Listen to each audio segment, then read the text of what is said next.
Welcome to my YouTube channel. આજે આપણે બજાર વિશે ભણીશું. તમે તમારા પરિવાર સાથે ઘણી વખત બજારમાં ગયા હશો અને જોયું હશે કે બજાર કેવો હોય છે. તમે આ ચિત્રોમાં પણ જોઈ શકો છો કે બજાર શું છે. તો આજે આપણે બજાર વિશે વિસ્તૃતથી ભણવાના છે. તેનો અર્થશાસ્ત્રમાં તેને શું કહેવામાં આવે છે, બજારને, તેના લક્ષણો વિશે આજે આપણે વિસ્તારપૂર્વક ભણીશું. ચાલો તો જોઈએ આપણે. બજાર એટલે કે માર્કેટ. હવે સામાન્ય પ્રજા બજારને શું માને છે? સામાન્ય અર્થ: સામાન્ય રીતે જે સ્થળે વસ્તુ કે સેવાનું ખરીદ વેચાણ થાય છે તેને આપણે બજાર કહીએ છીએ. આપણું બજાર વિશેનો ખ્યાલ એક ભૌગોલિક વિસ્તાર પૂરતું મર્યાદિત હોય છે. સામાન્ય રીતે જે પણ સ્થળ છે ત્યાં જ કોઈ વસ્તુનું ખરીદ યા વેચાણ થાય છે તેને આપણે બજાર કહીએ છીએ. ને આપણું ખ્યાલ એ જ છે ને, સાચું પણ છે એક તરહનું. પણ અર્થશાસ્ત્ર શું કહે છે? અર્થશાસ્ત્ર કહે છે કે બજારનો ખ્યાલ વિસ્તૃત છે, આટલું સીમા સુધી મર્યાદિત નથી. હવે આપણે જોઈએ કે બજારનો અર્થ અર્થશાસ્ત્ર અનુસાર. અર્થશાસ્ત્ર: વસ્તુ કે સેવાના ખરીદના વેચાણના હેતુથી ખરીદનાર અને વેચનાર એકબીજાના પ્રત્યક્ષ કે પરોક્ષ સંપર્કમાં આવે તે વ્યવસ્થાને બજાર કહે છે. વસ્તુ કે સેવાના ખરીદ અને વેચાણના હેતુથી ખરીદનાર અને વેચનાર, યા તો ગ્રાહક અને વેપારી, એકબીજાના પ્રત્યક્ષ કે પરોક્ષ રીતે સામસામે યા પરોક્ષ એટલે કોઈ પણ અન્ય માધ્યમથી સંપર્કમાં આવે તે વ્યવસ્થાને આપણે બજાર કહીએ છીએ. પ્રોફેસર સેલ્યુલસના શબ્દોમાં કહીએ તો બજાર એટલે એક એવી કાર્યપ્રણાલી કે જ્યાં ખરીદનાર અને વેચનાર વસ્તુ અને સેવાની કિંમત અને જથ્થાને નક્કી કરવાના હેતુથી એકબીજાના સંપર્કમાં આવે છે. ખરીદનાર એટલે ગ્રાહક અને વેચનાર એટલે કે વેપારી વસ્તુ કે સેવાની કિંમત અને જથ્થા એટલે કે તેનું પ્રમાણ નક્કી કરવાના હેતુથી એકબીજાના સંપર્કમાં આવતા હોય છે. હવે આપણે એના લક્ષણો જોશું, તો ઘટકો. બજારના ઘટકો એ તો પછી એને લક્ષણો કહી શકાય છે. તો તેના મુખ્ય લક્ષણો આ પ્રમાણે છે. પહેલું છે ખરીદનાર અને વેચનાર. બીજું છે વસ્તુ કે સેવાઓ. ત્રીજું છે સંપર્ક. ચોથું છે કિંમત. અને પાંચમું છે બજારની સ્થિતિ અંગેની જાણકારી. હવે આપણે એને એક એક કરીને વિસ્તારપૂર્વક સમજીએ. પહેલું છે બજારના ઘટકોનું ફર્સ્ટ, ખરીદનાર અને વેચનાર.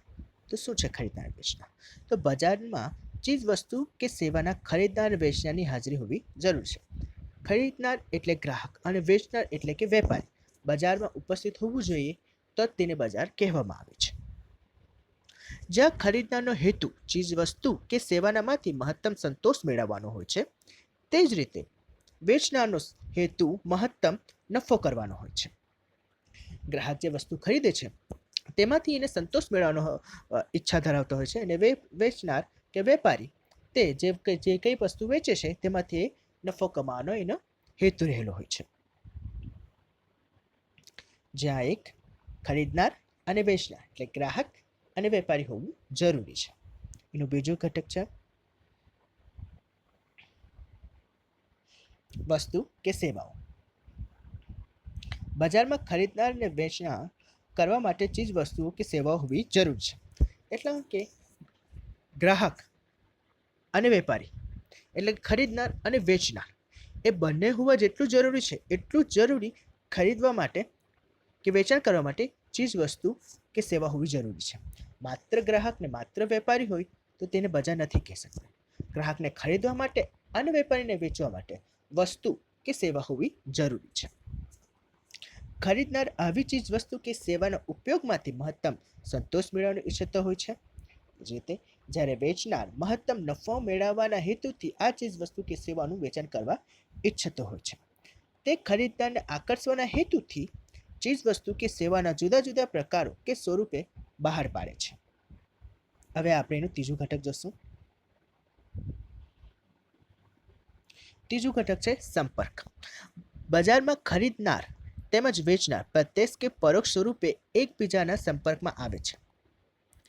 બજારમાં ગ્રાહક અને વેપારી એકબીજાના પ્રત્યક્ષ કે પરોક્ષ રૂપે આવતા હોય છે.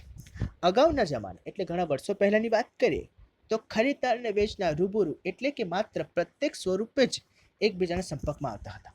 પણ વર્તમાન સ્થિતિમાં ટેકનોલોજી એટલી વધી ગઈ છે, એટલી બધી એડવાન્સ ટેકનોલોજી આવી ગઈ છે કે જેના કારણે ગ્રાહક અને વેપારી પ્રત્યક્ષ રીતે ના મળીને પણ વસ્તુનું ખરીદ વેચાણ કે સેવાનું ખરીદ વેચાણ કરી શકે છે.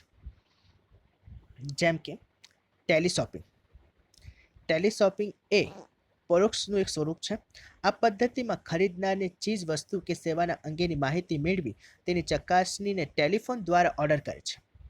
વસ્તુને જે પણ વસ્તુ છે તેને માહિતી કે જેમ કે હોપ્સો 18 છે, નાપતોલ છે, સોફ સીજે છે, એ બધી વસ્તુ. જેમ કે આમાં ફોટોમાં તમને દેખાઈ રહી છે એક છોકરી, એક લેડી ફોન વેચી રહેલી છે. તો એક ગ્રાહક જોશે, એને પસંદ આવશે એટલે જે નંબર આપે છે તેના પર કોલ કરશે અને પોતાનો ઓર્ડર મૂકશે. બીજું છે ઓનલાઈન શોપિંગ. અહીં ઇન્ટરનેટના માધ્યમથી જે તે વસ્તુ કે સેવા વેચનારો વેબસાઇટ પર જઈને જે તે વસ્તુ કે સેવાની પસંદગી કરી તેની ખરીદીનો ઓર્ડર કરે છે.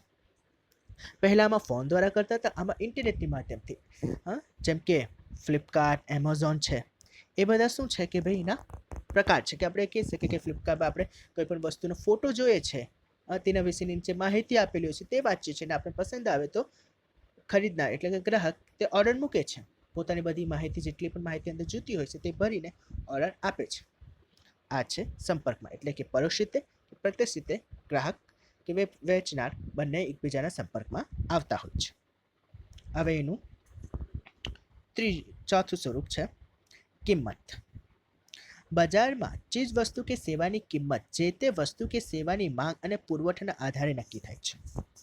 એટલે બજારમાં જે કંઈ પણ વસ્તુ છે કે સેવા છે તેની કિંમત તે વસ્તુ કે સેવાની માંગ કે પુરવઠા થશે. જો તેની માંગ વધુ હોય છે અને પુરવઠો ઓછો હોય છે તો તેનો ભાવ વધુ હશે. અને જો તેની પુરવઠો ખૂબ ઘણો છે પણ માંગ ખૂબ જ ઓછો છે તો તે વસ્તુની કિંમત નીચી હશે. એ નિયમ પર ચાલતું હોય છે. બજારમાં ચોક્કસ સમયે જે ચીજ વસ્તુ કે સેવાની કિંમત નક્કી કરાયેલી હોવી જોઈએ. એટલે કે કોઈ પણ વસ્તુ વેપારી વેચવા માટે આવે છે તેની કિંમત પૂર્વેથી નક્કી કરેલી હોવી જોઈએ. માની લો કે કોઈ ટામેટા વેચવાવાળું વ્યક્તિ છે, બજારમાં જાય છે તો તે ટામેટા પહેલાંથી ભાવ નક્કી કરેલો કે 20 રૂપિયા કિલો વેચવાના છે. તો તમે બજારના કોઈ પણ જગ્યા પર જાઓ, ત્યાં બધા જગ્યા પર એક જ ભાવ ચાલતો હશે, 20 રૂપિયા કિલો. શા માટે? તે પહેલાંથી નક્કી કરવામાં આવ્યું છે કે ટામેટા 20 રૂપિયા કિલો વેચવાના છે. અહીંયા તમે ફોટામાં જોઈ શકો છો કે પહેલેથી ભાવ નક્કી કરેલા છે, અહીંયા સ્ટીકર લગાવેલા છે, આટલે ભાવની દાળ છે, જે તે વસ્તુ વેચવા છે તે પહેલેથી નક્કી હોય છે. એટલે ગ્રાહક આવીને તેને ખબર પડી જાય છે કે ભાઈ આ વસ્તુની આટલી કિંમત છે. હવે આપણે જોશું અંતિમ પોઈન્ટ, બજારની સ્થિતિ અંગેની જાણકારી. એટલે આને પાંચમું પોઈન્ટ આપણે જોશું. તેમાં શું છે કે બજારમાં જોવા મળતી સ્થિતિ ખરીદનાર તેમજ વેચનાર પૂરતી જાણકારી હોવી જોઈએ. એટલે કે ખરીદનાર એટલે ગ્રાહકને અને વેચનાર એટલે કે વેપારીને બજારમાં શું ચાલે છે, તેજી ચાલે છે, મંદી ચાલે છે, કઈ વસ્તુની માંગ વધારે છે, કઈ વસ્તુની માંગ ઓછી છે, એ વેચનારને ખબર હોવી જોઈએ. ખરીદનારને ખબર હોવી જોઈએ કે ભાઈ બજારમાં કઈના ભાવ ઘટી ગયા છે, શેના ભાવ વધી ગયા છે, શું ચાલી રહ્યું છે બજારના અંદર.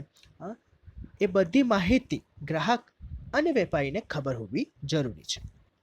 બજારમાં સામાન્ય પરિસ્થિતિને બદલે તેજી, મંદીના ફુગાવો, કુદરતી કે કૃત્રિમ આફત જેવી પરિસ્થિતિમાં પ્રવર્તતી હોય તો તે સમયે ખરીદ કે વેચાણ અંગેની બજાર સ્થિતિના આધારે યોગ્ય નિર્ણય લઈ શકાય છે. કોઈ પણ વસ્તુ જેમ કે તેજી હોય તો તેમાં શું હોય છે કે બધી વસ્તુનું માંગ ખૂબ જ હોય છે. એટલે ગ્રાહકને ખબર છે બહુ તેજી છે, એની માંગ વધે છે એટલે ભાવ વધારે છે. જ્યારે એની માંગ ઓછી રહેશે, ભાવ ઘટી જશે, ત્યારે આપણે વસ્તુ કરતું ગ્રાહક એવો નિર્ણય લે છે. એક સમજદાર ગ્રાહક તરીકે આપણે તેની વાત કરતા હોય છે. તે જ રીતે વેચાણદાર શું નક્કી કરે છે કે ભાઈ તેજીનો સમય છે તો આ વસ્તુની માંગ વધુ છે એટલે આપણે તે વસ્તુ વેચાણ કરીએ. મંદીમાંથી ઉલટું હોય છે. મંદીમાં વસ્તુના ભાવ નીચા હોવાથી ખરીદનાર તેમાં વધુ ખરીદી કરતો હોય છે, જ્યારે વેચનાર તેનું જે વસ્તુની માંગ, જે વસ્તુના ભાવ ઓછા છે, મંદી ચાલતી છે, માંગ નથી, તેનું શું કરે છે કે ઓછું વેચાણ કરતા હોય છે. એટલે કે સેન્ટેક્સ તરીકે આપણે એક ગ્રાફ તરીકે જોઈ શકીએ છીએ કે ભાઈ જેના વસ્તુના ભાવ ઊંચા, કિંમત ઊંચી હોય છે તેનું ગ્રાહક મોટા ભાગે ઓછી ખરીદી કરતા હોય, અને જે નીચી હોય છે તેની વધુ ખરીદી કરતા હોય છે. Thank you so much guys, તમે આ વિડીયો નિહાળ્યો, તમને આઈ હોપ સો ગમ્યો હશે. Thank you so much. હું જલ્દી જ બીજો પણ એક વિડીયો મૂકીશ.